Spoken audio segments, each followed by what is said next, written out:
Hey Chris, how you doing, buddy? Good, man. How are you? I'm doing good. Well, as you know, I had a chat with Frank, and he nominated you, so here you are. I want to hear everything you have to say. I'm it. Man, I uh, don't know. Yeah, we'll see if people want to hear what I have to say. I'm sure. I'm sure. There's uh, there's this thing that I believe in that it says that when the student is ready, the teacher will appear, and to me, you have to listen to everyone because you just never know who you're gonna learn from. Or you may hear somebody, but the stage that you are in life right now, you may not take anything from it. But later on, if you, just like when you watch a movie the second time or a book, if you read a book a second time, all of a sudden you're like, man, I never read that. You read it, you just weren't ready to hear it. So this is Right, kind of how right. I take this interview. So I'm sure somebody will take something away from what you have to say. I know I will. I mean, just based on what Frank had to say. Well, I appreciate it. I appreciate it. Man, I love Frank. You meet a lot of characters in shooting and in life in general. And I think it's rare to find somebody that's as open, experienced, but not kind of stuck in their ways. And he kind of represents that, I think just a really awesome quality of person that has experience, has knowledge, but will genuinely listen to you even if you're talking about something that he doesn't necessarily agree with, and he'll test it with you. I'll say, "Hey man, I'm going to call bullshit on the fundamentals of marksmanship." And he'll smile and he'll say, "All right, let's go try to hit these targets uh, not applying the fundamentals." And somebody that's willing to entertain something that goes against their kind of base principles or something like that, I think is pretty unique. And he's open and positive about everything. So Well, good. heck Next yeah, man. I'm next time I have him on, I'll talk to him about barrel cleaning. yeah, man. Just don't talk to me about it. Uh, Oh no. uh uh, yeah, anyway, well, Frank was there at the PRS Expo. He bought some Win Zero devices, and you were telling me yeah, how excited you are about that. yeah. I think that when you're surrounded by equipment that has to do a certain thing, it has to have a certain level of precision. Um, it's exciting when technology provides kind of an opportunity to fill a void that was there. And really, with shooting, with a lot of shooting anyway, maybe not all of it, but with a lot of the shooting that I'm exposed to or interested in myself, the real mystery is the wind. And Indeed. and so whether or not it's useful in your actual application when you're learning about it, you kind of need some training wheels. So in shooting, my experience is a lot of people have explanations about just about everything that happens. But when you line up all of those explanations, I'm kind of a nerd when it comes to that, even though I try to be like super casual. But the reason I'm usually super casual is because I've over prepared beforehand and now I can relax. I see. I One of the see. reasons I like about shooting is that I'll say, okay, I asked Eric, I asked Frank, I asked Chad, I asked Francis, I asked Jake Bibbert, I asked everybody all these answers to one scenario. And I got 10 answers. Okay, there's something when nobody can agree. I think that's a cool place to keep exploring.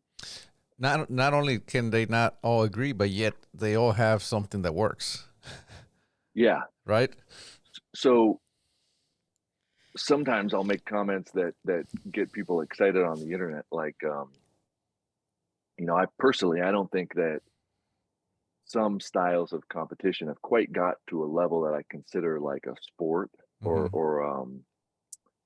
or like a competitive field that is big enough to really be competitive. Because there's a lot of people that just doing it for fun for their hobby. They go out and um, you got one or two guys that maybe take it seriously at a match, and then 50 or 60 guys that are just there to have fun for the weekend because it's what they like to do. And there's nothing against that, but the two guys that take it seriously, if they really want to take it seriously, we need to find 100 200, 300, 400, 1,000 people just like them to really weed out those high level nuances. And usually you don't see matches that have that many people that are really taking that seriously. But with the wind, um, it's a real measurable phenomena, and we understand physics, which you can create computer models, and I think that's one of the disconnects is that you've got guys like Brian Litz modeling things, or the Hornady guys modeling things and saying this is how the bullet works in reality, and I believe science. I believe that they're right. The problem is, we don't know what the wind's doing. So if you put sensors that have a way to match those two things, they might be able to teach us what things to look for and what things to become aware of when we don't have those sensors that actually line up to the truth, rather than, well, this is, I saw something and I let it rip, or when the mirage is at 45 degrees, that means it's 8-mile-an-hour winds. Well, here in Colorado, that's not going to work. In North Carolina, it might work, but that some of those tricks, they might apply in a specific spot, but they're not universal truths. But I think that a sensor and technology like that could lead us towards more universal understanding of, how do we read it and how does it match, our reality, and kind of slowly with training wheels teach us what to look for so that when they're not there, we might be able to do it without that crutch. Right. That's to me the very interesting part about this Wind Zero, right? People, I've seen some of the comments online. As you know, I did a video on that, and many people are saying, well, it's pointless because you can't use it in competition.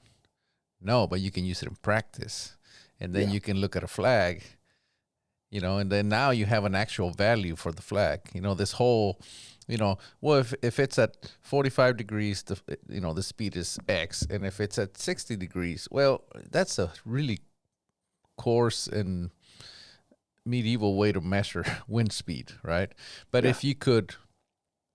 if you had a meter, right, that is very accurate like this thing is. I mean, you saw the demonstration just with the fan, and I mean, that thing was flipping around.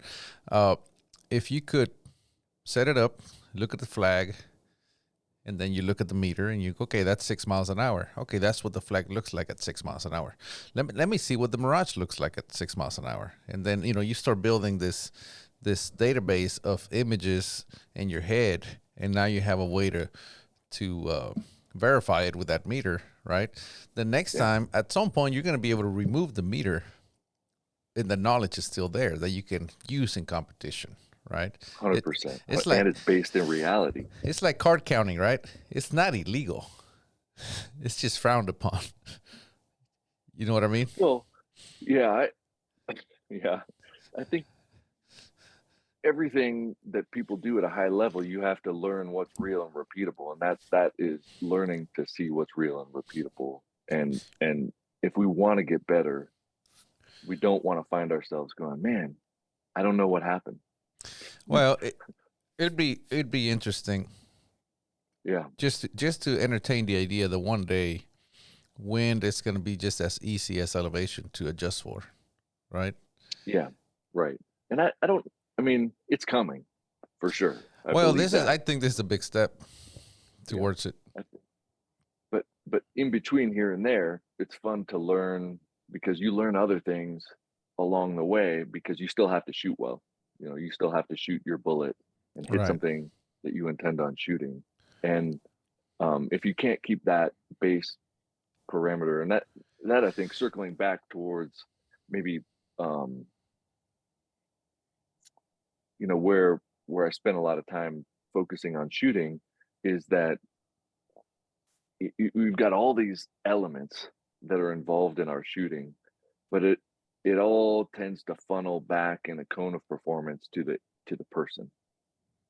And like what you said, you might not be ready to absorb what you hear, what we're talking about, until you're ready, right? And a lot of the people that enjoy shooting want to get better. So how do we help somebody get better from where they are to to measurably better than where they are, to keep them excited and keep them happy about shooting? I don't think we all want to, be able to shoot laser beams. We just want to be able to go out and have fun and do the thing that we like to do I have yet better. to meet. I have yet to meet a shooter. It doesn't matter what level they're at. That's happy with how they're performing. Always doesn't matter where they're at. It can be a beginner or it can be a world champion, and they're Yeah, still trying to get better. Trying to, right, right. trying to, it's like, well, there's this one thing that I need to work on, or there's that other thing, right? And it's just very interesting. Shooting sports is a very interesting sport for that reason. Yeah, It's hard to achieve perfection. I don't think anybody ever has, right, right.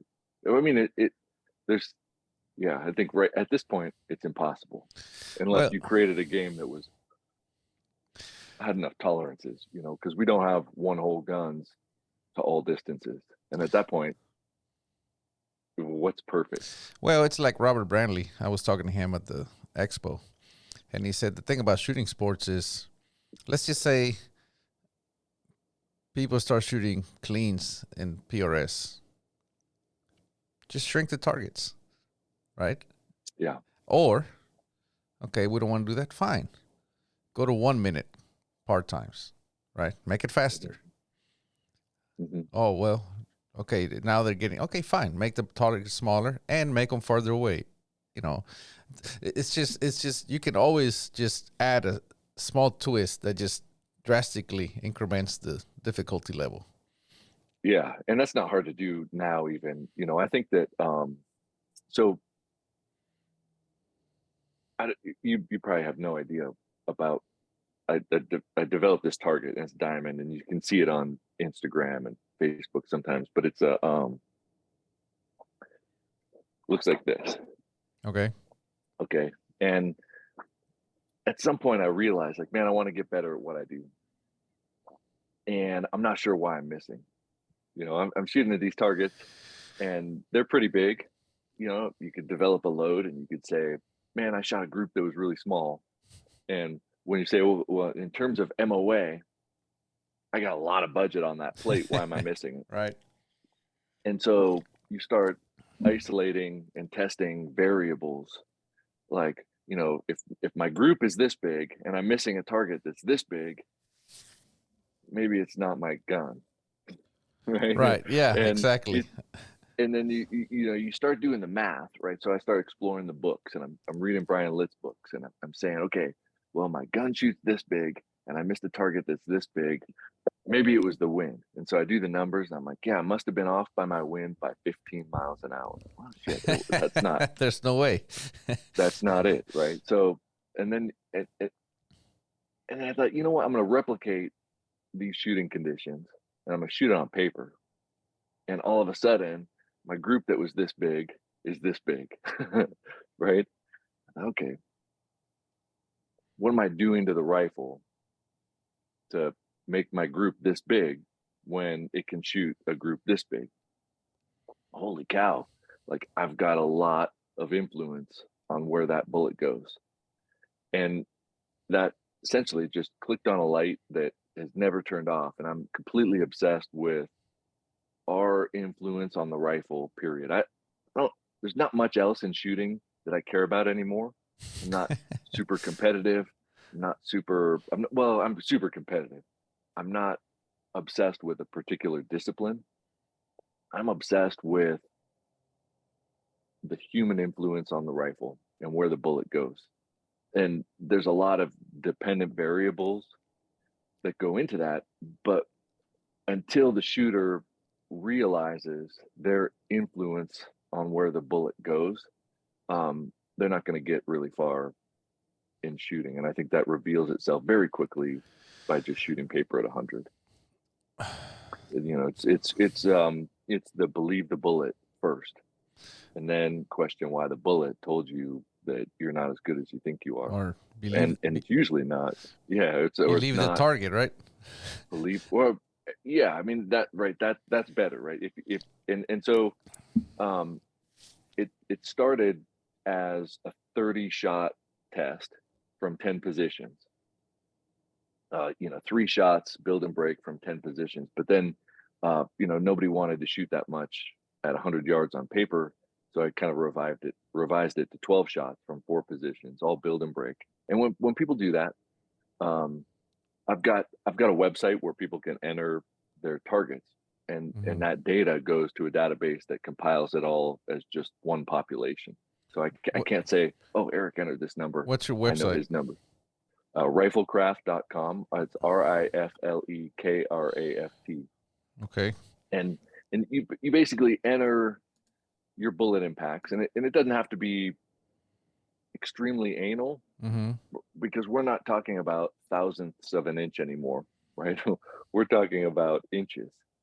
That when it started, we had about 5,000 targets entered initially. Wow. And the average group size was 4 inches. And so wow. and most of those shooters were competitive shooters, because I really I pulled precision rifle shooters to start entering their data. Just shoot this, or send me a picture of your target. So I've got hundreds and hundreds of pictures that I printed out of people that basically just shot a page and then sent me the picture of their target. And I went, whoa, what happened? And I always measure everything from the point of aim. Okay. And that might be different than like bench rest. I don't understand bench rest completely yet. Benches, they have two. They shoot for score or for group. For group, it doesn't matter where they're at. Obviously, for score, they need to be, they try to be centered. Yeah. So everything that I measure with Riflecraft is your point of aim based. So if you could have a 1/4 inch group, but for if score. it's 2 inches away from the point of aim, it's like F class, like for score. Yeah. Okay. You're doing for score. The center being perfection. Yeah, and once you start looking at those trends, the initial database was about 4 inches.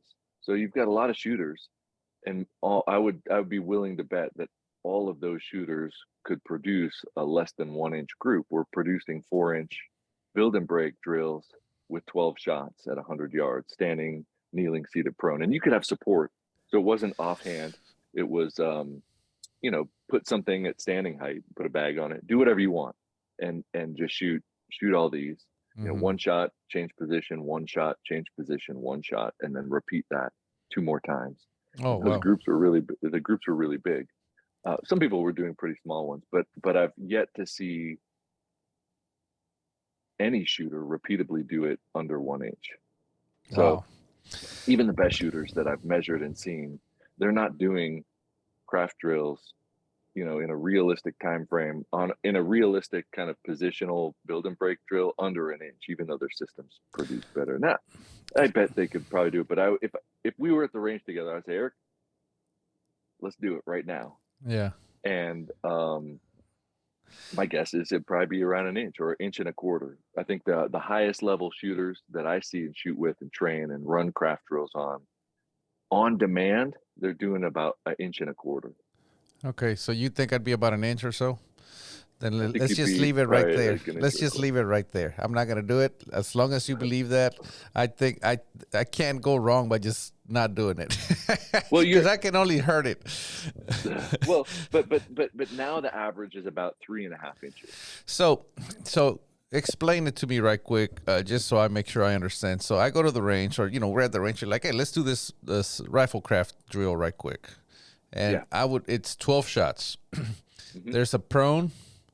And there's a standing, and you said that can be supported by a bag or whatever. Yep. And then there's a kneeling. However you want to do it, it just needs to be kneeling. Yeah. And then a standing. Seated or low kneeling. Also, okay. Like standing, kneeling, seated, prone. Okay. Just like high power, whatever. Each position 3 times, but you could be supported. Yeah. If you want. Oh, so you can have a tripod.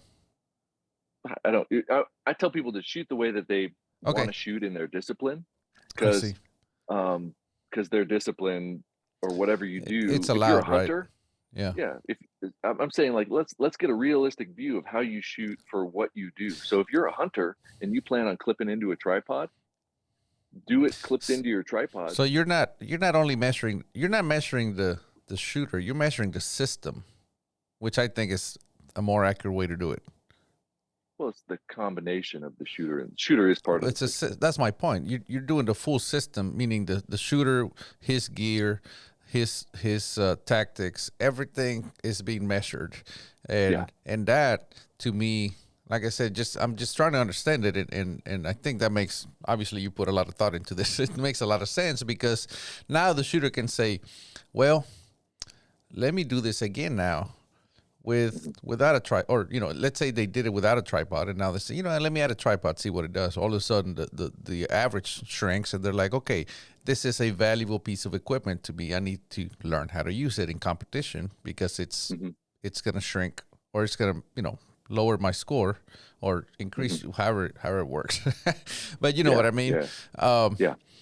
okay, yeah, that It that that it makes gives you sense. a standard of measure. It gives you a unit of measure that you compare to yourself, and you you you wouldn't really be able to use it to compare between two shooters unless you isolated what they used. Correct. But that wasn't the point. The point was, what are your capabilities for whatever it is that you do, and it's probably not as good as you initially thought. And so then, what are your influences that'll lead you towards success? And so I think that you know we I'm a member at a private range right near my house, and once a year we open up for the public for hunter sighting. Uh-huh. So we go over there and we volunteer for hunter sighting and stuff. And I'll just talk to hunters, and some of them are unboxing their rifle from Cabela's, Yeah. some of them are pulling it out from last year. Um, and I ask them, like, when you go hunting, are you usually successful? Yes. Okay. How do you usually shoot? Well, every year depends. And so I kind of break that down. I say, all right, cool. Um, try Once you get it zeroed, let's shoot a piece of paper and we'll see what the groups look like from your anticipated positions. Mm-hmm. And a lot of times they're big. Let's say they're 5 inches at 100 yards. I say, well, what's the farthest distance that you've hunted a deer or an elk? And they say, well, 60 yards. Mm-hmm. Okay, cool. Like, makes sense. Like, I think that you're going to be successful again this year. Yeah. If they started to say 500 yards, Yeah. like, oh wait, we got to have, like, wait a minute, like, but most of them they know the parameters for success for their particular application, and they're successful at it. So I don't always. I mean, I totally disagree with some of the people making fun of hunters because they've got a big shot group. They understand there's a distance that they're not going to hunt past, Right. and so Well, they're guaranteeing success. Like, it's like you're saying, like, well, let's make a condition where you're going to clean it no matter what. Well, they've already done that by saying I'm not going to shoot past 100 yards or 200 yards. Some people go out and they have right. no idea what they're doing, Right. but a lot of these hunters, um, and they couldn't care less that their gun shoots 5 inches at 100, right? Because Right. all they care about is going and getting that elk. But guys like you and I, we don't stop there. We say, wait a minute, I want that 5 to be a 3, and then I want that 3 to be a 2, and I want that 2 to be a 1. I want that 1 to be 3/4. Yeah, it And becomes like anything else, right? Like racing or anything, right? right. It's like drag racers, right? It's I remember back in the day, a fast car was in the 12s, right? Now, if you have a car like a sports car that runs in the 12-second range, it's quite slow, you know. Hell, Oh, I have an SUV that runs 11s, factory, you know, nice. uh, but it's like if you have a car that runs 11s, you're like, man, I want to break into the 10s, right? Mhm. And then if you're in the 10s, you want to break into the 9s, and it's just never ending. And I Mhm. think this is the same thing, right? It'd be if I just went out and shot, I don't care what I shot, I'm gonna be looking to improve on that. It's Yeah. just the Yeah, yeah. nature of the game. 100%. Right. Just because that's That's our nature, right? We're going to compete at any level, and that includes against us or against the Yeah, target, you know? right, right. And I like that, but where do you start thinking about it? For me, for me, it's what I call inputs and outputs, and I kind of changed the language of shooting a little bit to kind of suit the way I think about it. But again, like, there's it's fun because we can play in any way that we want to, Hmm. and but I think of it as inputs and outputs. So we provide an input to a rifle system, and it provides an output that the target tells us something about that input and the output. And actually, like, I'm really fascinated by shooters like you because you've got a measurable pattern downrange that really does show the emphasis on the inputs and the outputs, because you can't not engage with your rifle, and yet you don't want to engage too much, right? So I don't I don't know the language that you would call it, but when you get behind and you're going to shoot 1,000 yards, right? I'm asking you because I don't uh, know exactly what you do, but you get down behind a rifle and you're going to shoot a paper target at 1,000 yards. What do you think? What's your checklist? What's your fundamental checklist of how do you consistently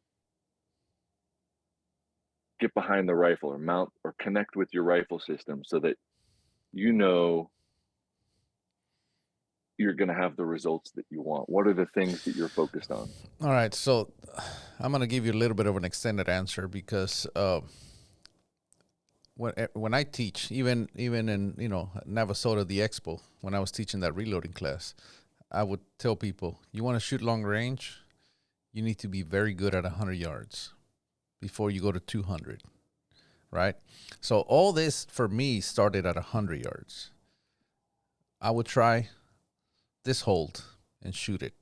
Okay. What about this hold? What about more cheek pressure? What about less cheek pressure? What about free recoil? What about, and then I tested all that, right? And then I'm like, okay, almost kind of like your rifle craft drill, right? In a way. And I'm like, okay, now I'm going to do it again. Okay, I consistently get better results doing it this way. And then I started working and I started just zeroing in on a way for me to hold the rifle. And then I would just practice that over and over and over. And then dry fire and just thousands of repetitions of the same thing. And then all of a sudden my groups got smaller, more consistent. Small and consistent are two different things, right? Mhm. I would take consistent groups over small because that just shows consistency in the system. And then a small group may as well have been a big group that you just so happen to pull the correct amount of shots to make it a small group, right? So anyway, that's where it started, right? And once I developed my system, my way I hold the rifle, the way I approach the rifle, when I go to 1,000 yards, I just do the same thing. It's kind of like, what do you call it? Break and build, or what do you call it? Build and break. Build and break. It's the same thing. I lay down, I set up my equipment, I stand behind because we have a front rest.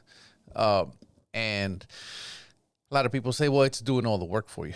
Well, yeah, it does a lot of the work for you, but if it's set up incorrectly, it's going to do the wrong kind of work for you, right? Hmm. So I stand behind it. I kind of line up with the target, make sure it's lined up pretty well.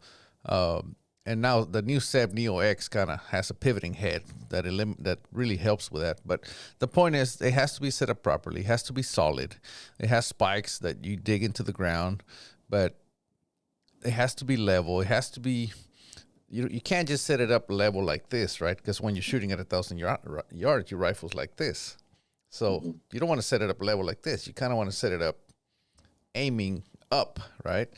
And Hmm. then my rear bag has to be just solid enough. When I put the rifle in there, I open the ears on the rest.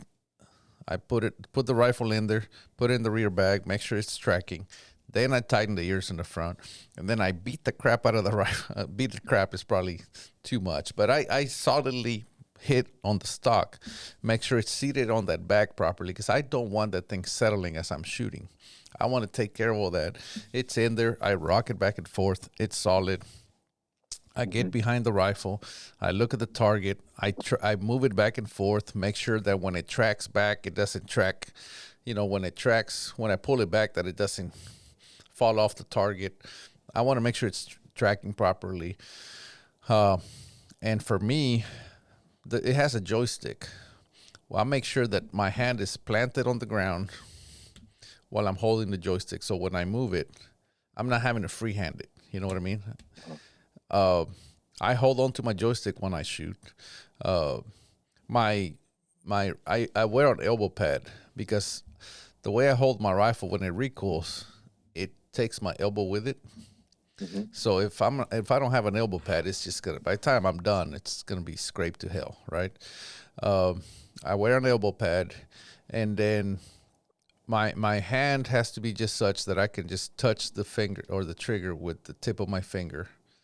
And I can't be too high or too low, because then I stay on my rifle the whole time. I try to stay on it as much as possible. I set up my ammo just far enough that when I'm on the rifle, I can shoot, open the bolt. I don't have an ejector, so I reach in there, grab the piece of brass, all while looking through the scope. Grab another round, throw it in there, and then the rifle gets pushed forward. I lift my head just enough to reset, come back down, and I need to be right on the target. That tells me that I'm good, right? So that's literally what happens. I've never actually had to put it into words, but there's a lot that's going on. And of course I have a timer on my left, just that I can just glance at it without having to do too much. I'm trying to minimize my movements as much as possible. And then from there, just do the same thing over and over and over, which becomes a problem if your bag is settling or your rest. If any of that is moving, you can't be consistent, right? And it's a system, right? And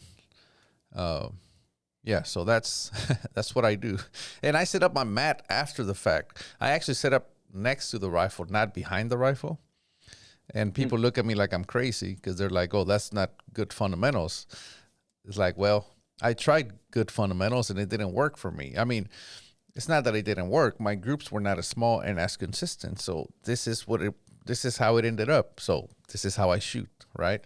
Mm-hmm. And again, I'm not having to take, the rear bag and the front rest are doing a lot of the work. So it works, right? I'm not saying that it would work for PRS or anything else, but it works for F-class.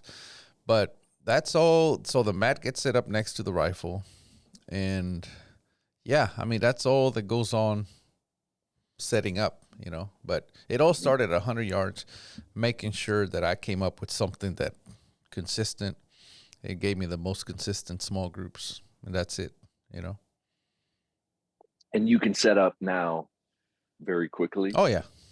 And you know exactly how to do it repeatably. I think that that's the key, right? Is how repeatable and what's your standard of this works. Not only that, I can watch other shooters and I can pinpoint what's wrong in the system.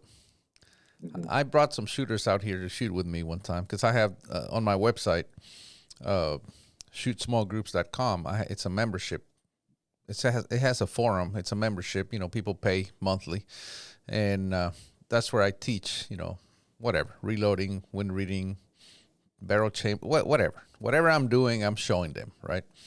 And I brought two shooters out here to shoot with me, and one of them was an F-class shooter, and I was just letting him. I said, just set up however you set up, and let's see. Well, he was having flyers. There's that word again, flyers. I know Chad loves that word.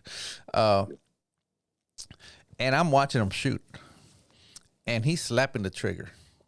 Like, not squeezing the trigger. He's literally slapping the trigger. Every time he had to shoot, he'd slap it. And I'm watching that. And I said, okay, now you need to do X. Try not doing that. So now he's being very careful. Well, his group is shrinking, and I have an electronic target at 1,000 yards, so it's live. We can see. After he's done, we can see the whole group and everything. And I said, well, let me shoot. After a while, I said, let me shoot your rifle. I get behind the rifle, and I pull the gun back like I usually do, and his whole rear bag is rocking like this, right? So I'm looking at the crosshairs, and the crosshairs on target are going like this. The front is super loose, because the rifle torques when it kicks, right? And Mm-hmm. and this thing is torquing all to hell, and so I said, okay, well, you got to tighten this, you got to do this, and you got and once I fixed all that, I said, just go ahead and shoot, because this rifle's not set up for me anyway. Just you shoot. Once I fixed everything for him, then he shot a perfect score. Nice. You know what I mean? Yeah. And he's like, holy shit. I'm like, exactly. But it's just those things that we know that we just assume everybody knows. Mm-hmm. Right. And yeah, once I kind of set up, he was a good shooter. He had a good rifle and everything, but it was just the things that he wasn't even thinking about that were holding him back. Like just as simple as your bag is not set up properly. Take more time setting up. You're going to be more successful. Right. Yeah, and that's difficult because it's that complementary marriage between your system and your shooting process, and your system setup is oftentimes, once you're starting to look at getting smaller and smaller and smaller, your system has to be able to do what it's supposed to do, and then you have to be able to do what you're supposed to do too. That sounds weird. um and I think that if we create a huge spectrum, we got bench rest, and then F class, and then PRS, and then hunter field matches, and then hunting with no support in terms of the dependence on the system versus the crazy parameters of offhand shooting for people that do offhand shooting. Right. The level of expectation is opening up, and you need a system to perform, but you're measuring more what's the person doing versus the system Right. itself. And so, depending on where the needle is for their expectations, you kind of got to know where to look, I think. Right. And Right. that's kind of where we came up with the USA, the skill assessment out here, is that, man, I don't know. If you said, hey Chris, I want to get better at shooting. Okay. What should I do? I don't know, but I could figure it out. I need to watch you shoot. So Right. come out here with your rifle, bring 250 rounds, and after 2 days, I'll tell you what you need to work on. Yeah. And we go through a series of exercises to say, okay, you do this pretty good, you do this pretty good, and if you're here, I could probably get you to here. I could probably cut whatever you do in half. And at first, for the average shooter, I could usually bring things in by about 50%. But to go from here to here, it's going to be a whole new set of parameters, and it's going to be more work. And then from here to here, it's going to be a whole new set of parameters and more work. And does it matter? It depends on the outlet. Right. To me, I think, I think, to me, for my interest, if I'm going to go shoot, my interests are centered around an inch. So, I always joke that I'm a 2 MOA shooter with 1 MOA dreams. And the reason I call myself a 2 MOA shooter is that, if I shoot a craft drill, um, here's I got a bullet outside of my diamond. Well, crap. I want to get all my bullet holes in that diamond one day. Right. When one goes out of the hole, I'm like, crap. I'm right. I'm back at 1.2. Like, how come? And if I'm not a 1-inch shooter, I'm not a 1.2. I'm a 2-inch shooter, right? So, You round up. yeah. So everything I do, I think about, in terms of inches, not fractions of an inch. And so the question is, how do you get somebody to an inch? That takes a medium amount of, it's like the 80-20 rule. They say, it takes 20% of your time to get to 80%, but then it takes 80% of your time to get that next 20%. And I kind of think of myself as trying, if there was kind of 5 outlets. I think of shooting for me as having 5 outlets. I would rather be 80% at all 5 than, 100% at one and 50% at the others. Yeah, I'm a generalist personally. So if I came to shoot or play, the F class game, I'd be pretty content around 80%, whatever that is. And if I go You would shoot not be. NRL, I would, I'm not willing to sacrifice performance in another aspect of shooting. But I try to understand what those parameters are so I could help people if that was their particular interest, because people have, there's tens of millions of hunters, and that's not better or worse than the hundreds of people that like PRS. So I kind of treat them all as equals. Right. The thing about F class is 80%. You would not. That is a horrendous score. Well, I don't know. Depends on the conditions. Depends on your level. But if you had somebody like me say, here, this is how you set up. The idea in F class is just like bench rest. You want the equipment to handle almost everything for you, right? To where you're only down to wind reading and executing good shots, right? Therefore, in F class, you're almost left. It's almost like a 98 and 2% rule, where it's literally that 2% that we're fighting for. If you're shooting mid-range in F class, you better be shooting a perfect score, meaning 60 shots inside of 1 MOA, and you need to be somewhere around the 75% X-ring ratio, meaning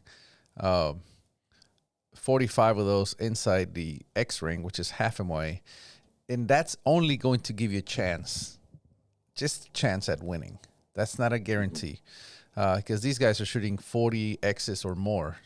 I think they're getting up in the 50X range. That's 45 to 50 shots inside a half MOA at 600 yards out of 60, right? So it's the, you say 80%. Well, that'd be a 480 score? Well, yeah, I mean, but the being point, a little bit more generic. yeah, right? I know what you're saying, but what I'm getting at is I think that the thing about F class, what makes it so hard, is not so much. People say, well, how hard is that to shoot alpha? No, it's not hard. It's the parameters for winning. You have to be not only perfect, but you have to be above, like at the upper end of perfect. There's going to be many guys there that shoot perfect, right? Many shooters. And that's what makes it so critical, because in F class, you literally cannot give up a single point, right? Like in PRS, you drop a point or two, no big deal, right? It's a different game, right? But it's just the mental aspect of it. You give up a point in PRS, you're still doing pretty good, right? If you're cleaning everything and you drop one in one stage, oh man, you're killing it. In F class, if you drop 1 point, you feel that pressure, like, holy crap, did I just lose the whole thing? I mean, I went all the way to England and I shot over there for a whole week, and the actual championship was 2 days, and my last shot at 800, I dropped it. Just at 800, that should be a gimme, but it doesn't matter. I dropped it, and I thought to myself, it's windy, it's not gonna matter. I lost by 1 point.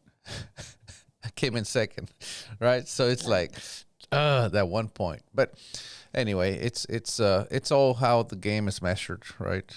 And the expectations. And yes, we use equipment, but the equipment, everybody uses the same equipment. It's like saying Formula One. Look at those cars they use. Yeah, but they're all using cars like that. Right. So in F class, like at the level that you compete at, do you guys have mental coaches? No, and yes. I've I interviewed Lanny Basham from Winning in Mind on this channel, and I follow his book a lot, and I've had conversation with him personally, and Mm-hmm. he does talk about what you said earlier about there's three types of competitors. There's the competitor that just wants to go, and he prepares to go have fun. He's gonna, like you said, oh man, there's a match this weekend. I'm gonna go shoot it. They show up, Yeah. they bring whatever, they have a hell of a good time, and they want to be back next month, right? And then there's the competitors that prepare to compete, right?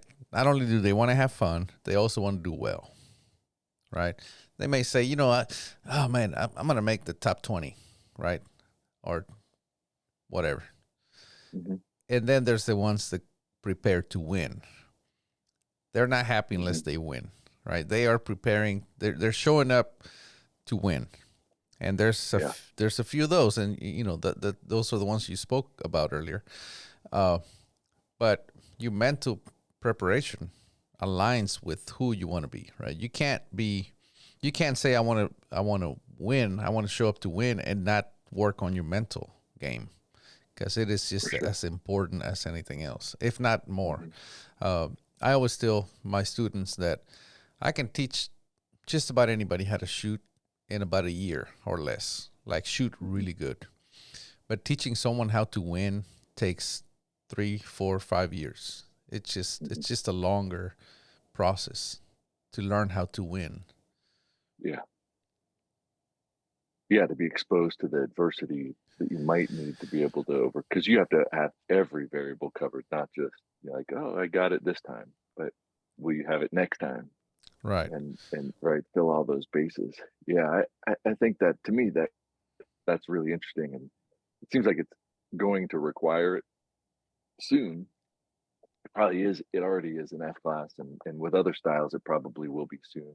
You see some of the mental stuff come up in team and sniper matches that throw people off psychologically because they realize, oh man, I'm not prepared for this, right? Or I don't know how to solve this problem. But being able to reset very quickly and go after it seems like a valuable mental training tool that you don't hear a ton about. Yeah. And I know this is kind of a I don't want to call it a dangerous attitude, or maybe an attitude that's kind of a little bit frowned upon, but you almost got to have that attitude like you're the best one there, right? Mm-hmm. And in the shooting sports, it's kind of difficult to express that, right? Because everybody's Mm-hmm. friendly, everybody's is good to each other, but you almost have to have that. If you ever start thinking, "Oh man, there's no way I'm gonna win this. Oh, these look at all these shooters, they're way better than me." You already uh, hurting your chances of winning, Mm-hmm. because you just don't believe that you can win. You need to show up with like the hold my beer attitude. Just hold my beer. Right. Watch this, Right. Right. and good or bad. I mean, you just got to have that attitude. Uh, Yeah. and you also have to learn how to lose. Losing is a bigger part of the sport than anything. So uh, I used to be pretty bad at losing at the beginning. I used to be just bad at all. Like, just if I just had a bad shot, I'd be like, I'd ruin the whole weekend because of one bad shot, right? Mm-hmm. And now um if I have a bad match, I just had a bad match. I don't care. I don't let it influence my day. And when somebody wins, I go up to them and I congratulate them because I know how hard it is to win, right? And I'm happy for them. But uh, and I just take myself out of the equation. Like, okay, it wasn't my time. It doesn't mean that I suck. It just means that, hey, this was not my time to win, and it's okay. You know, just have to be okay with it, which is very hard, Sure. Sure. especially when you But do show you up take thinking you're the best one there. when you but when you lose from one shot, Right. you know, do you know why you missed that shot? Was it? Yes. Yes. Well, and I know that's it wasn't a flyer. right, and that's the hard part, right? Because mentally you shouldn't focus on that one shot. Mm-hmm. So you shouldn't focus on it. It just needs to be, it's over, it's done. I mean, I know why I missed it. Like the one in England, my windage was off on my rifle. Mm-hmm. And it had been windy the whole time that I really didn't know my windage was off until on the last shot at 800, the wind died down. And I'm like, oh, thank you. Here we go. Here's a freebie, right? Like I had one more shot to go, and we were shooting pair fire. So my partner would shoot, then I would shoot, back and forth, like a shot every minute or so. And I'm clean, and I'm down to my last shot, and the wind dies down, right? And it's just barely moving, and I'm like, left edge, right? Like that's gonna guarantee me a hit. I don't even care where I hit. I don't even want to hit center. I don't care if I hit center. I just want to land it somewhere in that 1 MOA target, and it was just so mild that I just held left edge, and I shot, and it went upwind of my hold. So I hit a 9 or a 4, and international we shoot a 5-point system, and that's when I knew, oh crap, my rifle windage is off. So I put in half a minute to the right, and then that's it. That's all I did. I was like, well, my windage is off. I put half a minute right, and I'll move to 900. And then at 900, now I'm thinking about my windage, right? And now I'm going, okay. So you have to understand this is a new range to me. So I don't know it as much as I know other ranges. And I'm like, okay, now that I had that data point, I need to keep that in mind. And now I'm holding, and I'm like, it just seems like it's should have drifted more than that. Okay, I'm going to put another quarter, right? And then once I got back to 1,000 yards, I cleaned 1,000, which is the hardest one of them all, right? Because you're shooting a 1 MOA target. Actually, it's a 10-inch target at 800, 900, and 1,000. So at 800, it's bigger than 1 MOA, right? That's why I was like, well, it's a gimme. I'll just hold left edge. I got like a minute and a quarter MOA. It'll fall somewhere in there. So by the time I got back to 1,000, now my windage is pretty well dialed in, and because you're having to shoot left and you're having to hold right, and if your windage isn't right, you're gonna be off, right? Sure, yeah. So then I get back to 1,000 myself. and I shoot clean, and all of a sudden I'm back in the hunt, right? But it was just so I know exactly why I missed. And that's that falls back under preparation, right? It's I finally traced it back down. I had a bad level, believe it or not. I would sight in 100, everything was level, right? And then we do the tall target test, everything was checked. But once I get there, I track all the way up, and my level just wasn't. It was not sensitive enough.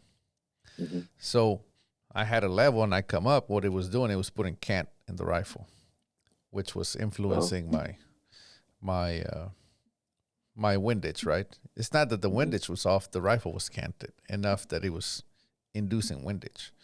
So anyway, all that's been fixed, and again, it's now I'm hunting the small things, right? Just tiny things. Yeah. But you got to go big to small. Well, yeah, it's a funnel, right? Get there. It's a funnel. It's a lot easier. It's a lot easier to get from 1 MOA to half MOA than it is from half MOA to a quarter MOA. And then, the benchers guys, the 100-yard benchers guys, they're trying to shoot into zeros where you put 5 shots that looks like 1. Yeah. So at 1,000 yards, if the wind fluctuates up and down by 1 mile an hour, does it move your bullet about a third of a MOA? How do you I mean, you know this, I'm sure, but how much movement variability if the wind is going up and down a mile an hour? So this is where it gets tricky, because there's absolute wind and there's relative wind reading, right? I do relative. Like my best wind call is my previous shot. My best wind call feedback, right? Yeah. And it depends. So it's not as simple as just 1 mile, right? Because you have to introduce all the other variables. Like, okay, is it in the afternoon and you're in Phoenix, or you're at Bayou Rifle Club in Houston, where the mirage is so crazy that you have, there you go, Norm, wobble zone, right? The target's just wobbling, and that wobble zone increases your drift per se, right? So your group automatically just got bigger just because the target's dancing around. You see what I'm saying? The target's actually not moving. Yeah, It's that yeah, image. totally. So that Yeah, already makes it harder to aim at. And I can read down to 1 mile an hour. But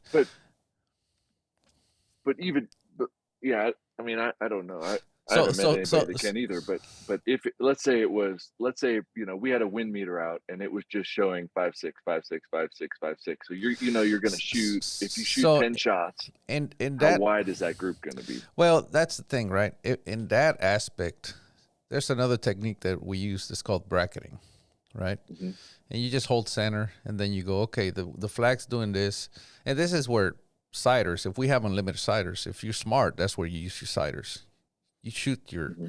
your bookends, right? You find your bookends. You're like, okay, it's coming extreme left. Let's call it. It's coming from like, I don't know, 11 o'clock. I'm gonna hold Okay. center and shoot there. Oh man, I still clip a 10. I still can catch a 10. Okay. Obviously, if it goes center, I'm hitting tens or X's, right? And then if it goes over here, uh, all the way to, let's say it's going to 1 o'clock, and you hold center, and you're like, man, I can still hit a 10. Okay. Now,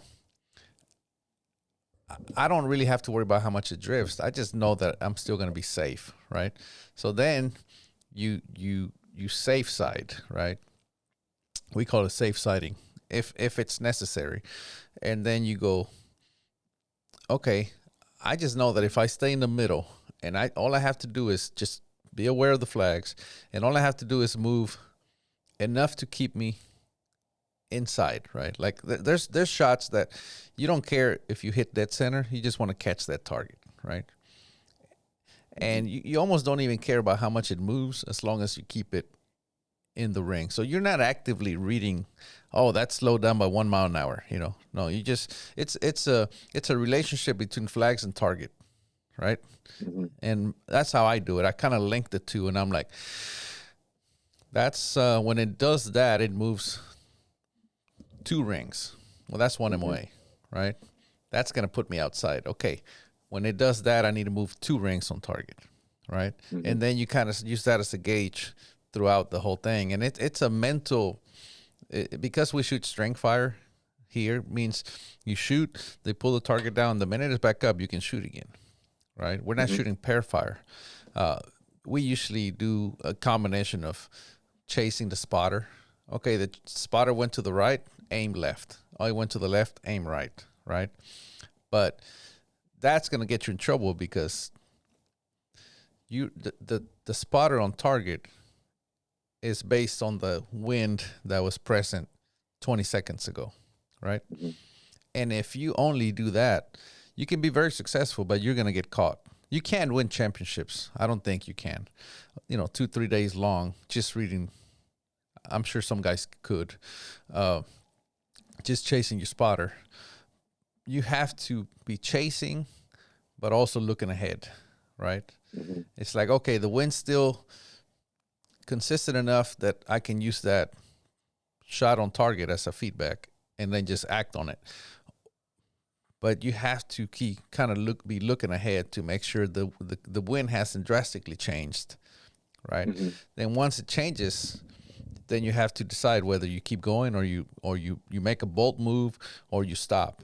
Keep in mind, 1 point can just totally take you out of the whole deal, right? So this is the decision they have to make on the fly. And if you say, you know what, okay, I think it went up enough to move me half MOA.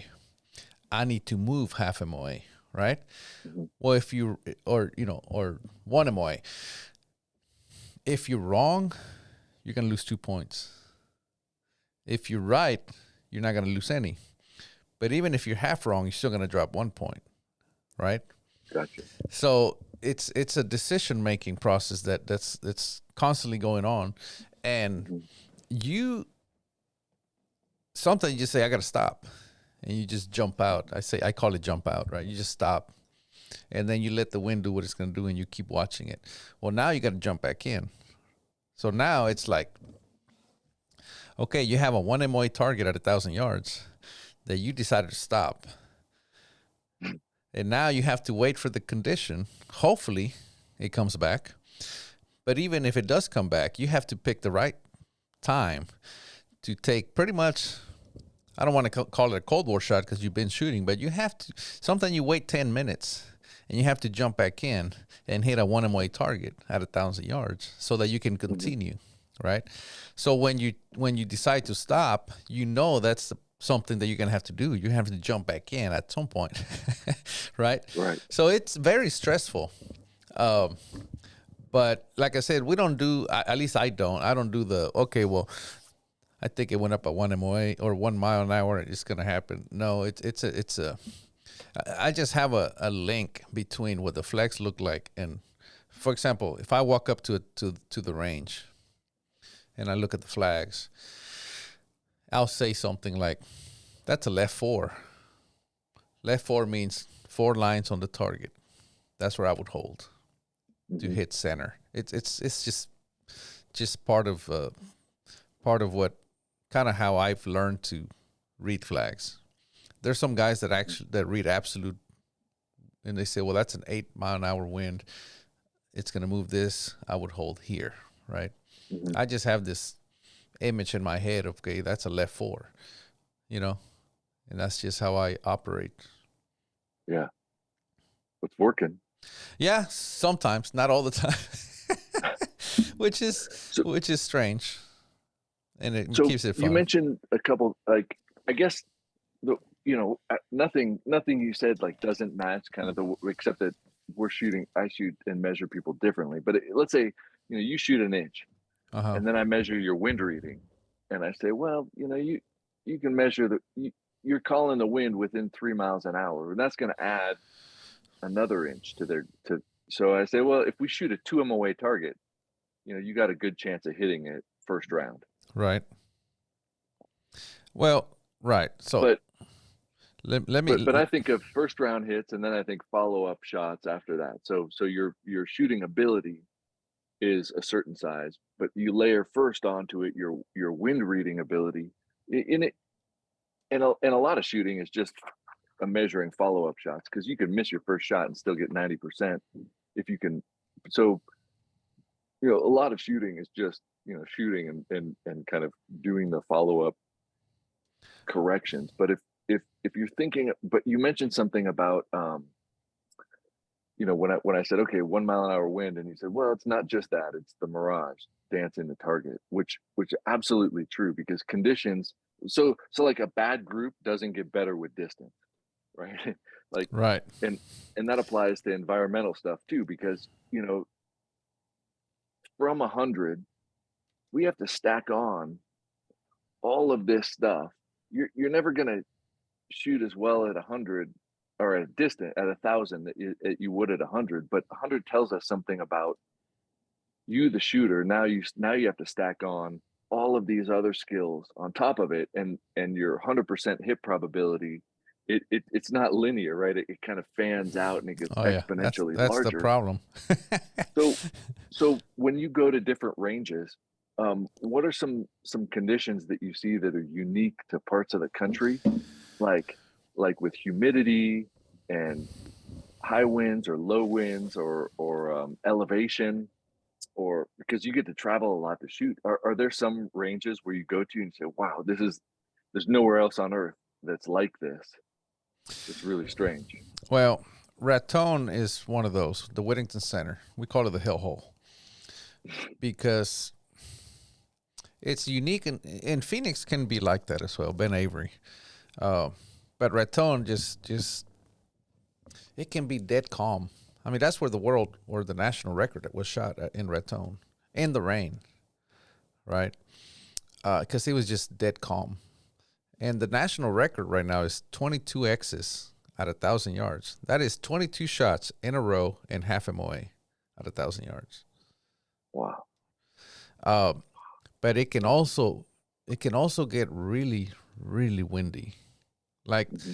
the flags are all frayed on the ends, you know, the where they slapping like that, right? It's Mm-hmm. bad. But Raton just has this uh, unique thing that it does where it can get really windy, but it switches fast, like the direction, right? Mm-hmm. And as you know, that can drastically drastically screw up your your wind hold. Like if you just miss a direction, you're done. I mean, you might be perfectly centered up, and all of a sudden you're out in the 8 or 7 ring. You know, that's 3 points, just like that. And Mm-hmm. by the time you look up and try to figure out what happened, it's back to that condition that you were shooting, and now you're lost. You're like, what happened? What happened there, right? And Yeah. because you're lost, it it does this thing where, like I said, it's you're shooting and you're perfectly centered, and you may be holding. If you're just holding, you may be holding off the frame, off the target, and Wow. you're hitting tens and X's, right? All of a sudden, you either hit upwind or downwind, and it's a drastic, you know, 1 or 2 MOA difference, right? Let's call it 1.5 MOA. Mm-hmm. And by the time by the time the target comes up, you go, "What the hell was that?" And then you look around and you're like, "I don't see anything different." Well, that's because it went back, right? If you missed it, you missed it, Mm-hmm. and now you're scared shitless to jump back in because you're like, "I don't see any different. Mm-hmm. What do I do?" Well, now you have the option to believe it and Yeah. hold over some more, or ignore it and just hold the same, right? Yeah. So which one do you do, right? Right. Right. And that's where it's very very intriguing and very critical. In 2011, I went to Ireland to go shoot, Mm-hmm. and I remember that's the one that's given me the worst surprise as far as the wind reading goes. I mean, I was doing pretty good. I think that's only 2 points down for the day, and I'm at 1,000 yards. I got 15 shots to go.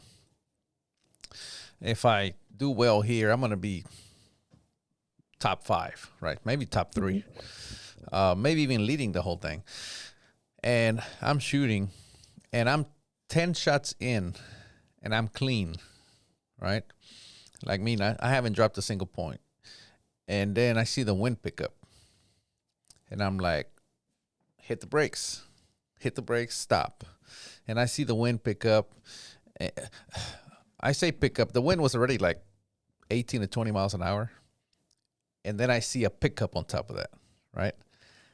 And then I stopped. And now this goes back to I got to jump back in. And I got 5 shots to go. And I'm like, I'm just going to jump in and just run it out. And 5 shots, right? It's nothing. The problem is, where do I jump in?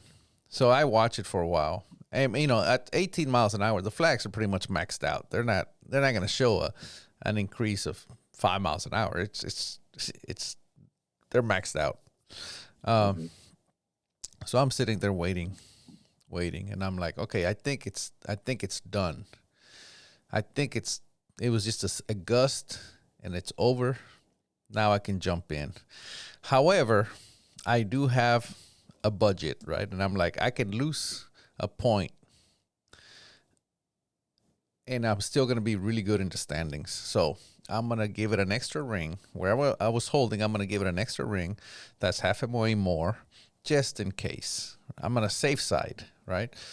I don't care if I shoot the 5 upwind, as long as I catch a 5. And even if I catch a 4 upwind, at least I know where I'm at. I just move in and keep on trucking. So I move a ring and I shoot. The target goes down and it comes up. And I can't see where they marked it. And I'm looking. The target is, I think it's 5 feet wide. I barely caught the edge. Barely. So that, instead of hitting a 5, I hit a 1. I just dropped 4 points on that one shot. Right? And I mean, now I'm panicking. Because I'm like, holy shit, now what? Right? For one, that was so unexpected because I never expect. I mean, that's a big wind increase. Well, now it's like, okay, is it over or is it not? So I'm laying there, and I'm like, well, I'm gonna give it another ring, just in case again. And at this point, I'm okay if I drop another 2 points. If I shoot upwind, I don't care. I give it another ring and I shoot. Target goes down. I put my shot right on top of the other one, even though I increased my hold. Yeah, exactly. I mean, and I'm not that far off the frame. I'm that far off from a complete miss. So at that point, I just dialed my scope. But it told me two things. One, it never died down. Two, it's still building. Because even though I moved, I put it right on top of it. So I dialed my scope. At that point, I just cranked my scope because now I'm off the frame, right, holding. So I put about 2 minutes on the gun, and then I hold, and then I shoot, and then I still hit a 3 downwind. So I'm still about at 1 MOA off. I move over, I shoot, and now it hit the peak, and now it's falling off again. So now I'm upwind. Right now I start moving in, and anyway, I ended up dropping like 12 points in 5 shots. Man. Yeah. So. And there was nothing that you could tell where you were. No. I mean, this was a new range to me, and I was pretty green to the game at the point, but I was doing pretty good. And that scenario just kicked my butt, man, bad. Because I had it. You know, it's just when, like, I got this, right? And all of a sudden you realize you don't. And the flags were just, they were not showing that kind of a change, right? And, like, the reason I saw it is because, you know, it had been 18 to 25 the whole time we were there. And all of a sudden, the reason I noticed the pickup in the wind is all of a sudden we had a dust storm, almost kind of just dust blew through the range, and then tumbleweeds start blowing across, and I go, okay, those had not blown all week. All of a sudden they're blowing across the range, and of course you could feel the change, right? Mm-hmm. I just didn't know how much of a change it was. Turns out it was drastic. Yeah.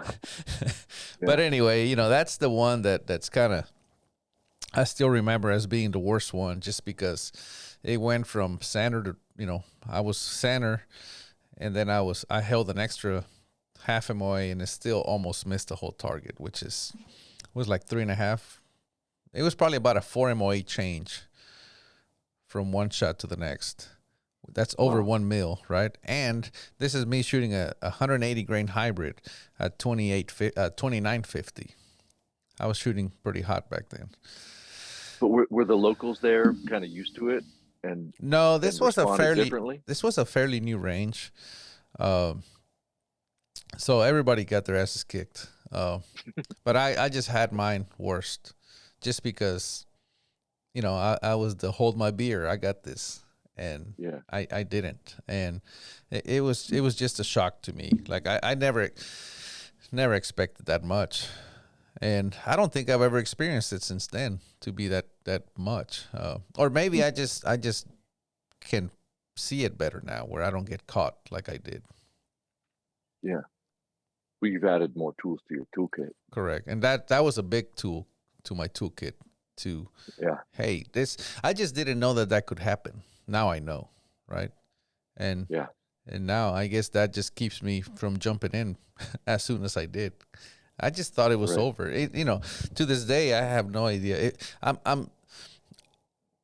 I would hope that I could do better in that situation now, but I don't know, because that's the only time that I've experienced that. Yeah. But it's cool that you could travel and learn things like that unexpectedly, kind of out of the blue. You know, I coach people here as an extension of the assessment. So I assess them. I say, okay, look, we can work on your weaknesses. Let's work these. But a guy came that wanted to shoot long range, the ELR kind of long range, and I don't do that. So I had to you know, I'm always learning by exposing to new things. Like, fundamentally, I can help a shooter.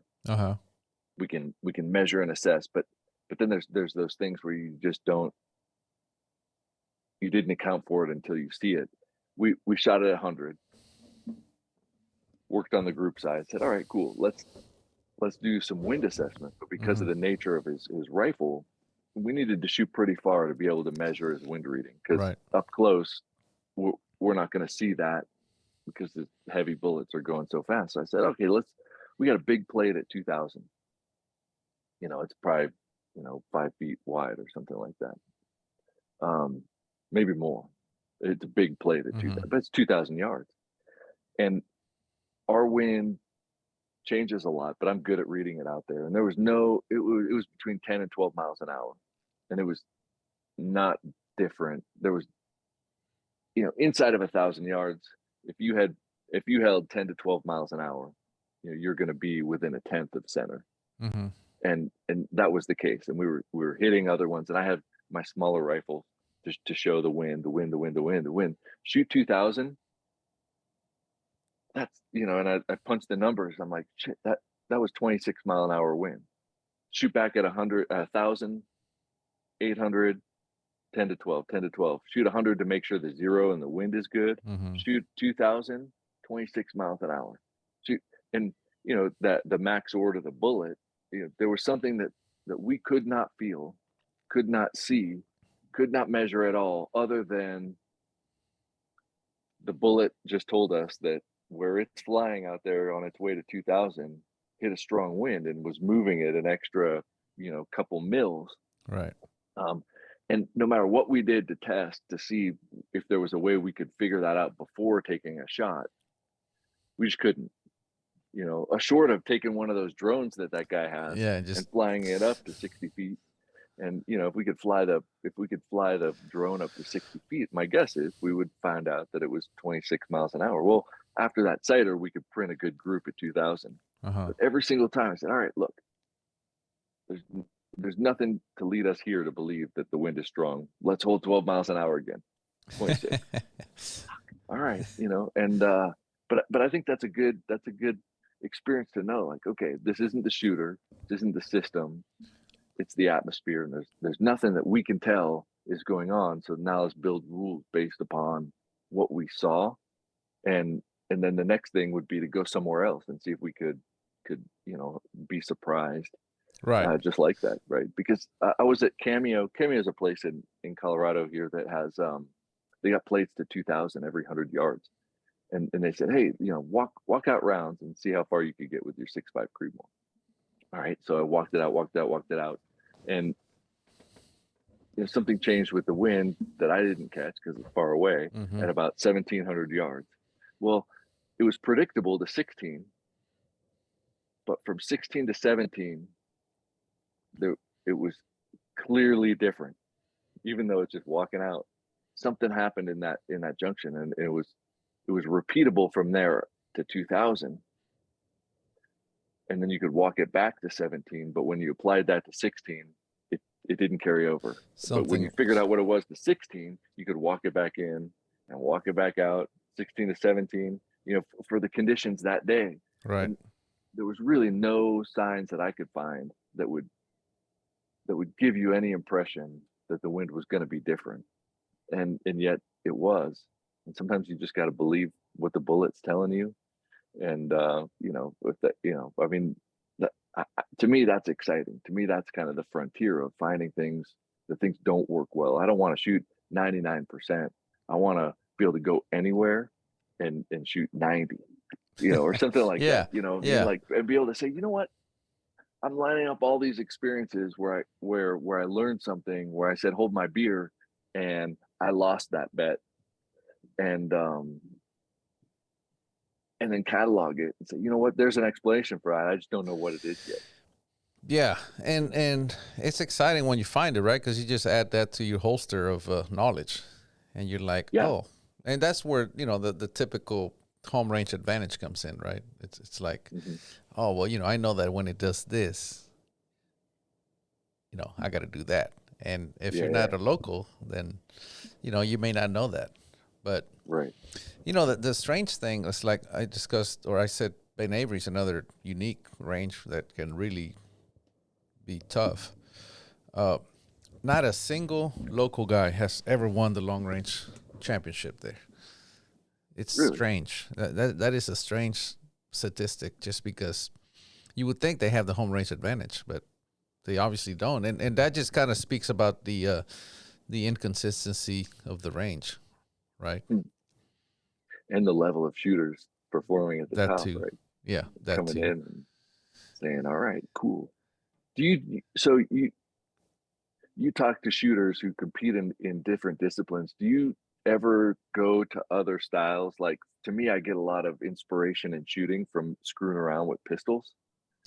Um, do you go explore other disciplines in order to try to get some insight towards S class? I do. I've shot some PRS in the past, and it's fun, and it's I learned some things from it.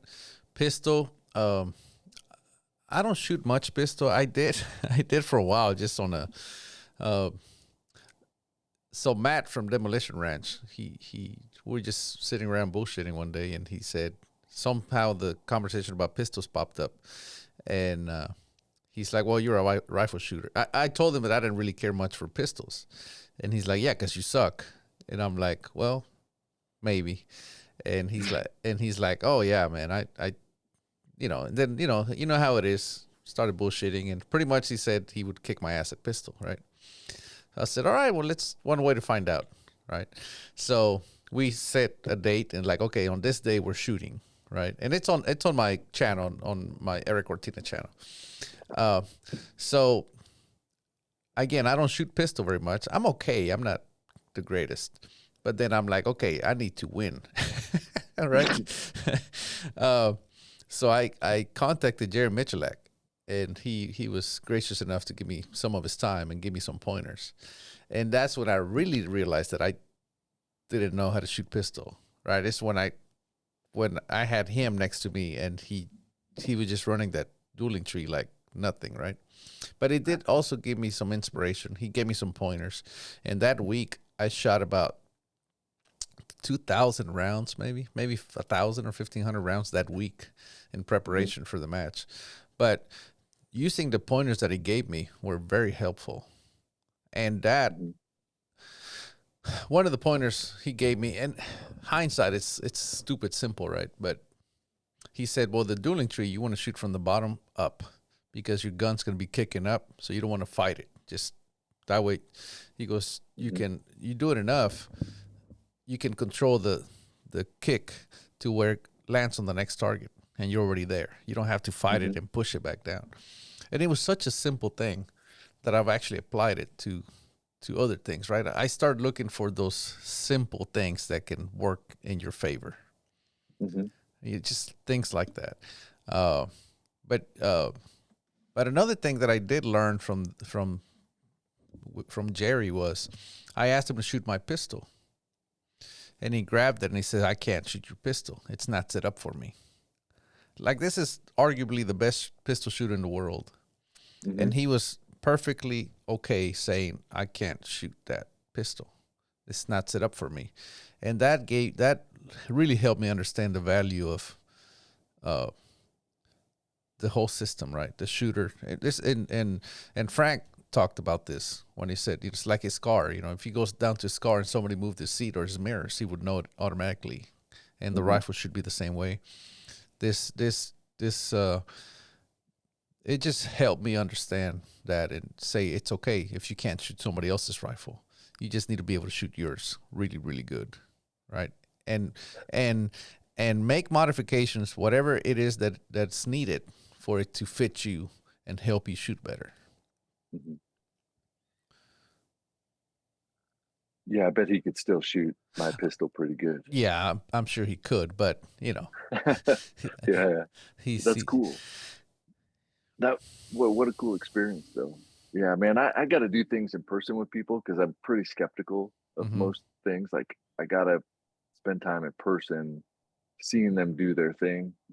And I think that just being with somebody, sometimes you can just learn a lot watching their body language and watching how they interact and think about it and the words that they use to discuss the important parts. I think that it goes a long way um, towards learning anything is just that personal connection that you have when you're there with somebody.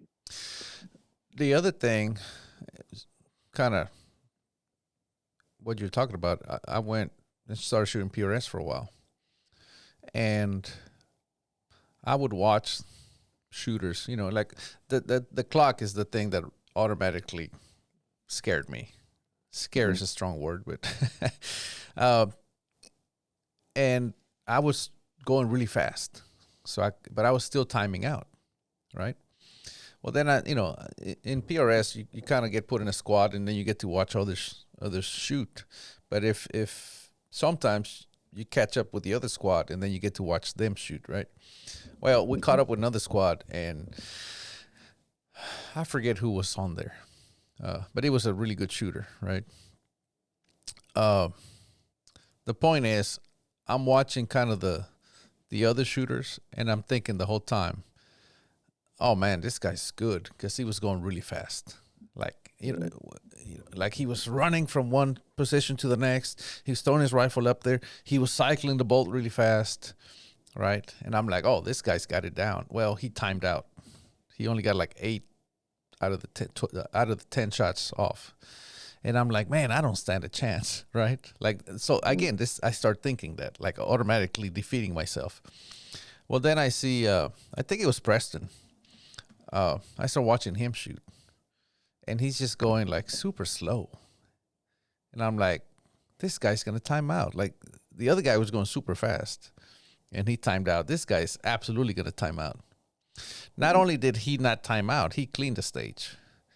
But it's not that he was efficient. That's when I started really appreciating efficiency over speed. Efficiency gives you speed. He looked slow because but he was very efficient. When he put his gun on the bag, all he had to do is close the bolt and pull the trigger, and it was an impact. The other guy would close the bolt, or myself, close the bolt, hunt, put the rifle on the bag, hunt for the target, close the bolt, pull the trigger, cycle the bolt, hunt for the target. He didn't do any of that. He'd put the bag down, close the bolt, pull it, close the bolt, pull it, impact, go to the next one, set his bag down, put the rifle down, it's on target. You know what I'm saying? Mm-hmm. He was extremely efficient. And that's when I started really working on efficiency rather than speed. And guess what? My hits went up. I started timing out less, and it was just an eye-opening experience, Mm-hmm.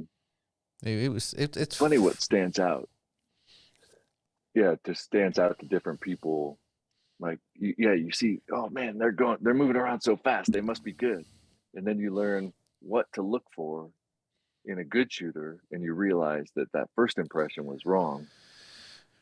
And now you know what to look for, and you can see it, or you say like, oh, well, I can get a class of students, and I can watch them, and I can tell them what they're doing wrong. And Frank does the same thing, and I'm blown away sometimes. He's like, no, they're going to miss it to the left, and they miss it to the left. Fuck, did you just see? But you learned what to look for, and I think that's really interesting, and it's exciting, and there's still so many opportunities, because that shows us that we don't quite, or a lot of people don't quite understand, what's important in achieving, that X-ring shot. right. They think it's this because somebody told them this, or they think this because stress is causing them to panic and move really fast. But maybe it's not what we think it is. So let's keep exploring it. And those higher rep, right? The 22 shots in an X-ring at 1,000 yards, like that says something, versus the 3-shot group that's really small, Right. Or something like that. Learning what to look for is harder than it sounds.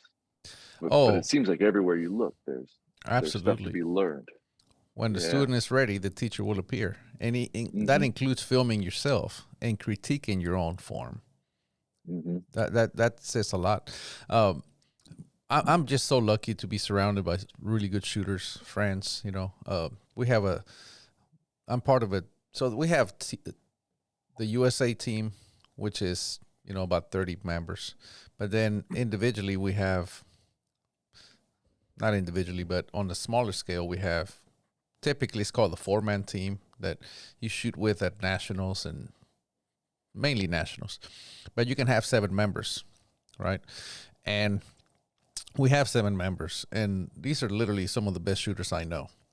And typically we'll travel together, like we'll stay at a house together, and we'll sit around and we're discussing literally, well, how do you hold this? How do you do this? And sometimes you're like, no, you gotta do it this way. That's typically me.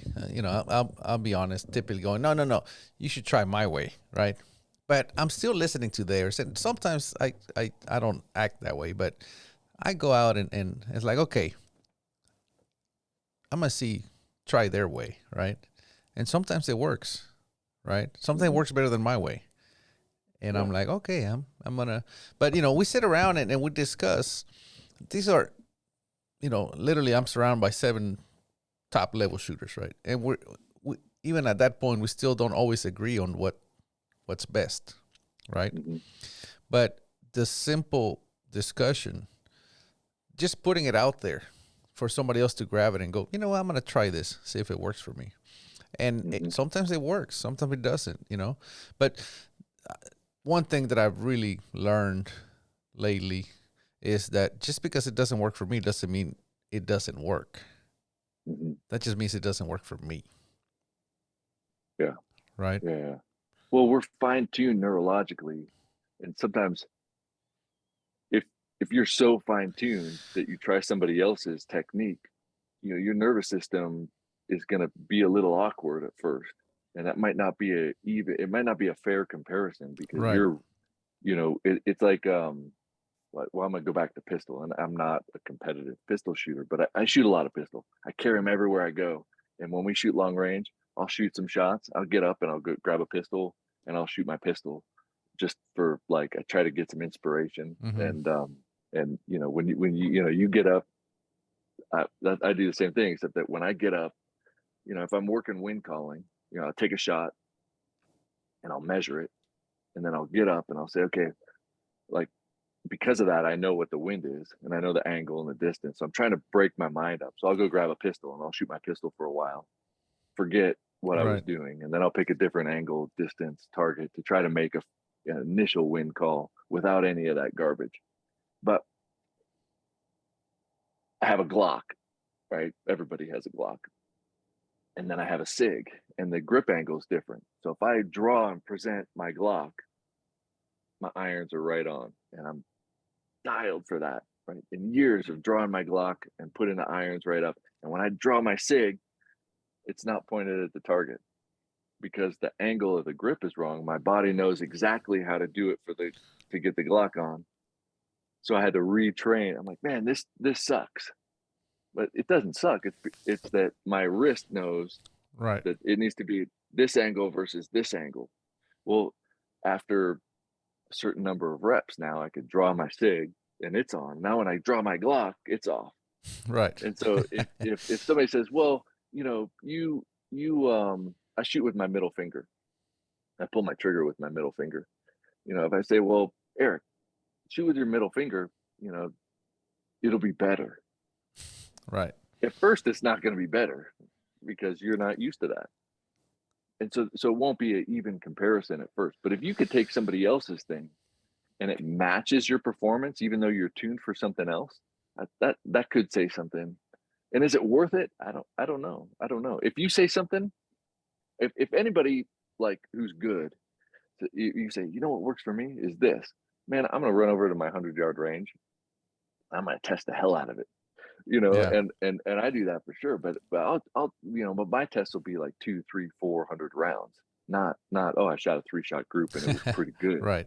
I mean, I'm gonna shoot a lot to make sure that test works, and compare everything because that's pretty exciting. But then if you were going to use that to try to help somebody who's already really fine tuned, you got to be really careful and how that's applied one way or the other. But man, that testing.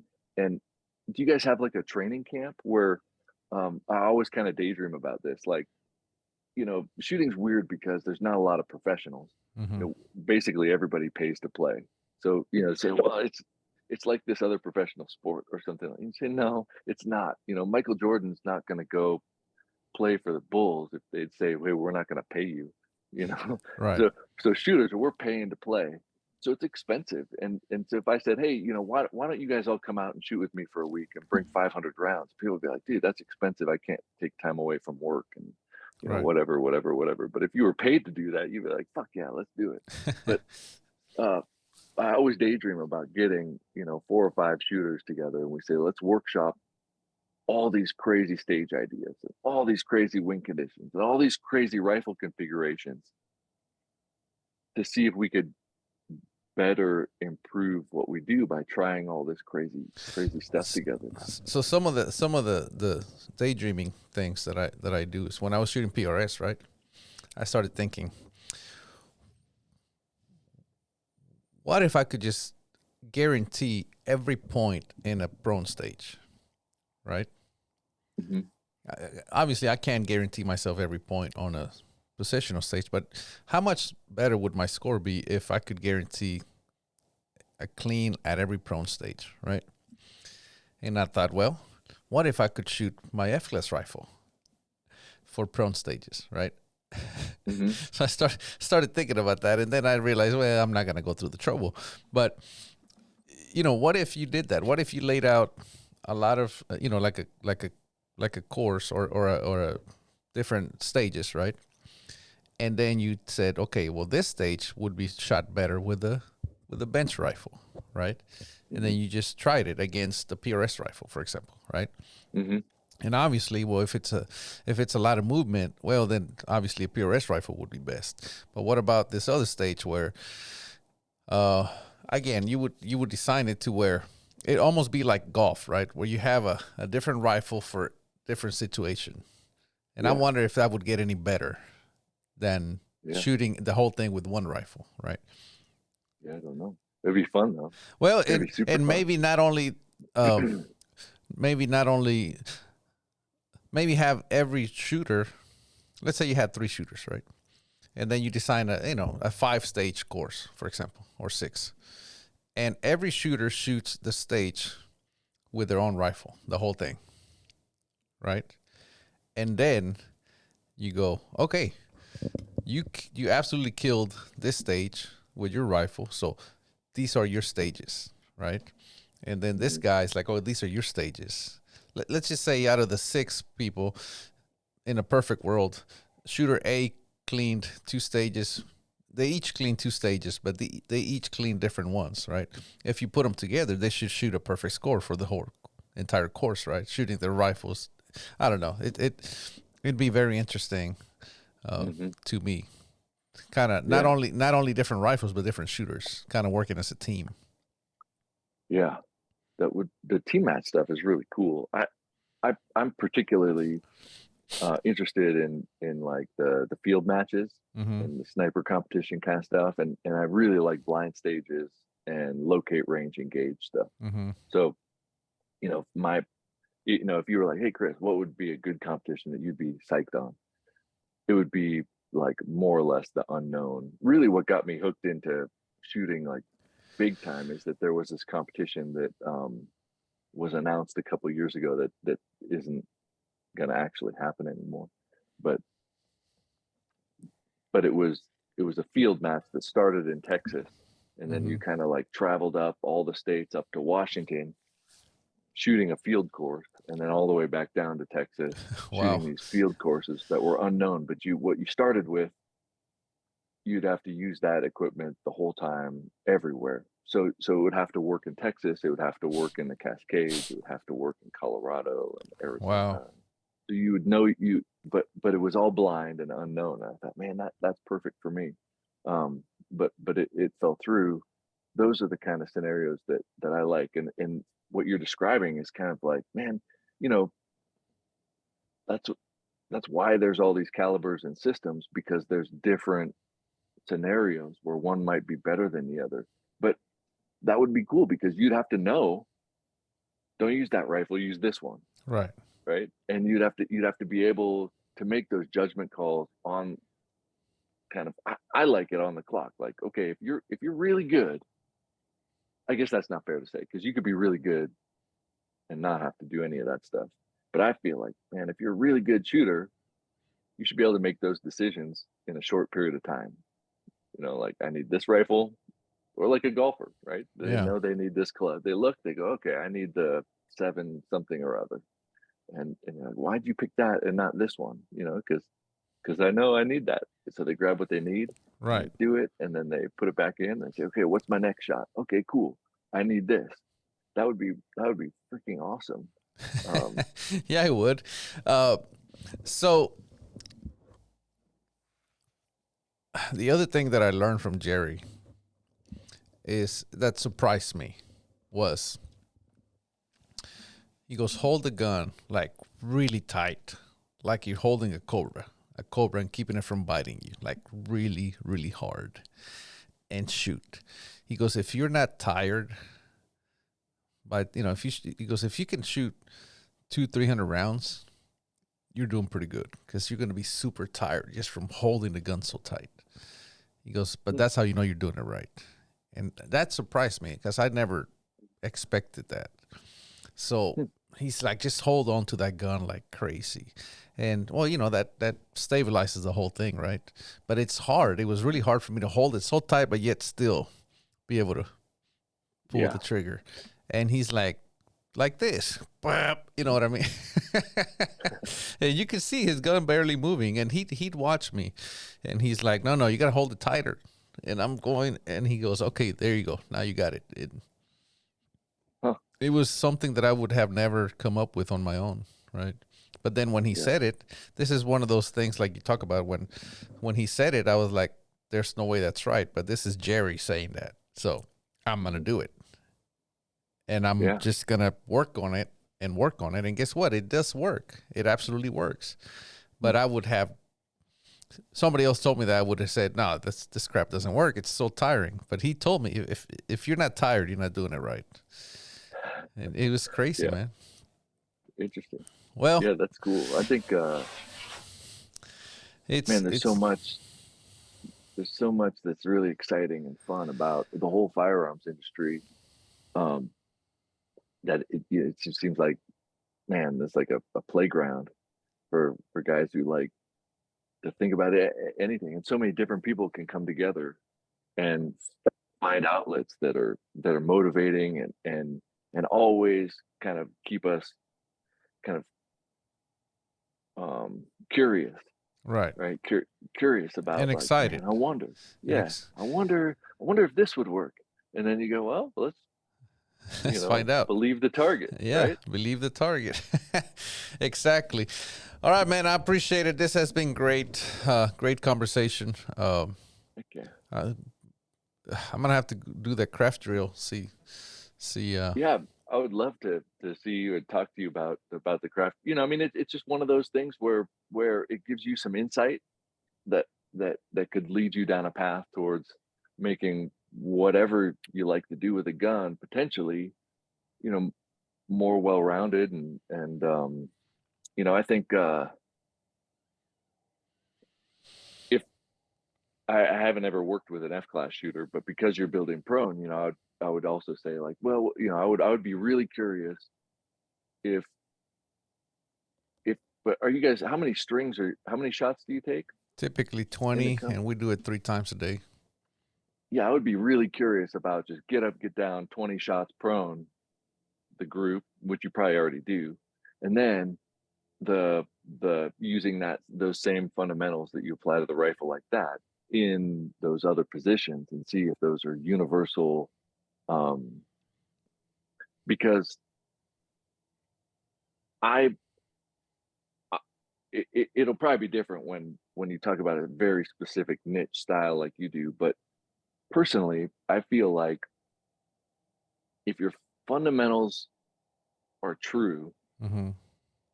you should be able to apply them across a broad spectrum of conditions. And for me, the conditions is height, right? Because our body's in a different orientation. Right. If I can apply consistent inputs to that rifle, regardless of height, that's something that says, okay, these must be true fundamentals. because those Right. inputs are applied the same. Now, if my inputs are different on those different heights, it's going to stand out. So if I can only shoot good prone and it falls apart when I get off of that, maybe I'm relying more on my gear than my fundamentals, Right. which doesn't mean that it's not good. But if I can apply, if I'm more consistent across all these things, I wonder if you could juice out even more prone once you figure out, man, I never realized that, you know, my torso orientation or the way that my wrist is cocked or the cheek, the amount of cheek pressure that I put in. Um, and you see that by shooting paper and then getting out of your normal position and seeing what influences are being masked by one piece of gear or one orientation or height, and that doesn't mean that in the competitive setting you wouldn't do that because you would, but your understanding of your connection with the rifle can grow and can broaden when you start to change those variables to expose, when I'm really nervous, I might do something physically, or when I'm under time stress, or when I might have a tendency to do something that I can't expose until I'm in those conditions shooting paper. And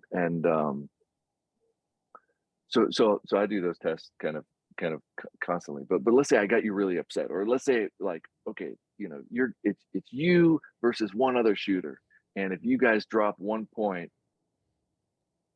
the other guy wins, and Mm-hmm. you think, oh shit, okay, Yeah. if I could replicate that feeling that you have and say, all right, this is it, you know, you win or lose the competition based on this shot, and you shoot paper, and then I could replicate that over and over and over again and say, you know what, Eric, when you really think there's a lot of shit on the line, this is a mistake that starts to creep into your group. Mm-hmm. You could go, okay, well, how do I start to mitigate that and take that out of it? Right? You're slowly inoculating yourself to that stress to get rid of it, rather than covering it up. Or some people say, oh, whenever I'm kneeling, or I hear this a lot. Oh man, I shot the craft drill, and every time I'm standing, I shoot 2/10 high. Mm-hmm. Okay, that's pretty common, you know. And then they say, well, my buddy told me when I'm shooting standing to just take 2/10 out of my dope. And I think, no, well, no, like, let's fix it. Because what happens when you start shooting well, and what happens when your technique starts shooting good? Like, don't take 2/10 out of your dope. Let's keep training, and let's fix the problem that's causing the 2/10 shift, so that your group is concentric regardless of position. Right.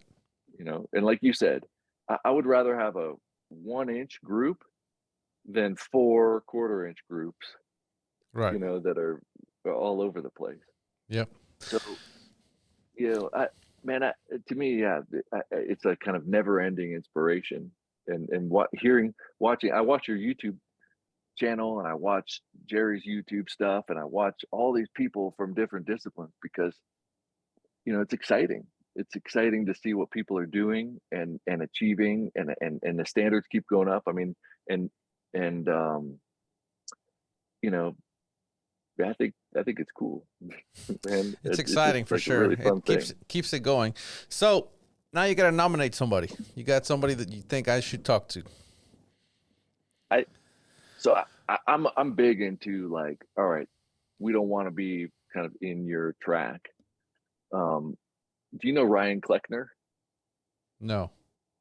Okay, I would say Ryan Kleckner. I talk about him on my podcast a lot. Hang on Mm-hmm. one sec, just right behind me. Sure.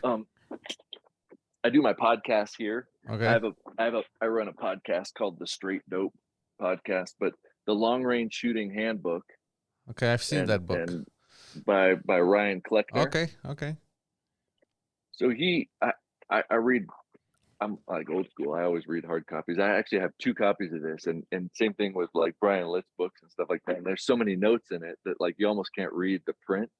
because I rode all over the place. But Ryan Kleckner would probably be a good guy to talk to. He um, is very involved in shooting, Mm-hmm. but in a completely different kind of niche, and he's very practical.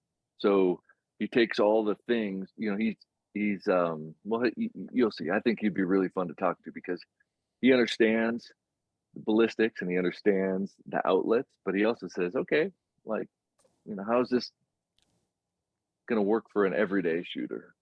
Right. And I think that it's sometimes it's nice to talk to somebody like or I don't know anything about cars, so I'm gonna make myself sound really crazy, but you talk about cars, Mm-hmm. like drag racing or something. You know, sometimes it's just fun to hear like somebody that likes to restore old cars, right? Right. Something that even though it's related, it's completely different.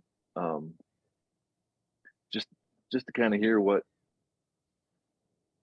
happening in another realm of shooting. And Ryan Kleckner, he works with the National Shooting Sports Foundation, Mm-hmm. NSSF kind of stuff, and he's kind of a generalist. I think that that's probably the best way to call him is a generalist in the industry, Mm-hmm. but not just a random guy. Like he's pretty well known in his kind of chunk of the world, the firearms world. He'd be fun to talk to. He Good. was a sniper, Get me so in touch with him, and I'll I'll, okay, I'll hit him up.